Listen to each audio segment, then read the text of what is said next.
Jonesy and Amanda. Jam Nation. Thursday, the 29th of May.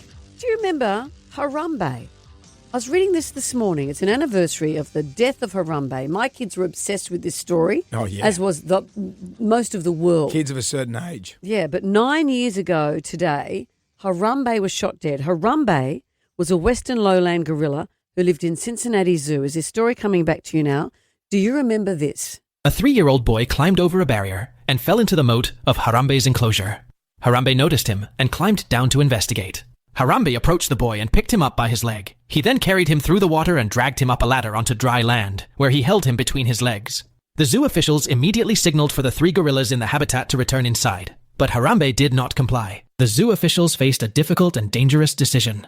They could not use tranquilizers, as they would take too long to take effect and could have agitated Harambe further.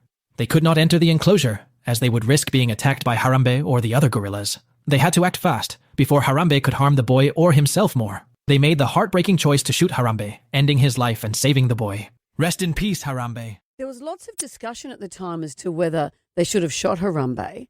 But when you hear that then, you look all that decision-making that had to happen in that really short period of time, and it became a whole lot of memes and kind of stuff around it. But we've just re-looked at the footage. Yeah. It's very distressing to see him drag that 3-year-old child through the water.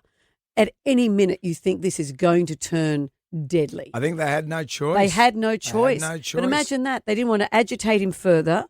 They didn't want to, they couldn't tranquilise him. It would have taken too long. Imagine how quickly those decisions had to be made. Because when you look at that footage, it's quite terrifying. Imagine if you had to work on that day, zookeeper, and you've got a hangover or something like that. Yeah, and you think, those days, I'll get through today and I'll just head home, be a quiet day at the zoo. What happened to the little kid? Yeah, he would be, what now, 11? Yeah, let's go to Reddit where they know everything. Why hasn't anyone found the kid who fell into Harambe's enclosure? Well, I wonder if the family probably went to ground because there was a lot of criticism that the child had been allowed to get into the enclosure. A lot of people, I mean, if you knew who it was, would you out them? What do you gain from it? Because there's no real reason to. He'd be about 11 years old. Leave the kid alone. His parents probably don't know where he is either. So 9 years ago. 9 years ago. Remember, it was all that stuff about what would Harambe do. My kids were obsessed with Harambe.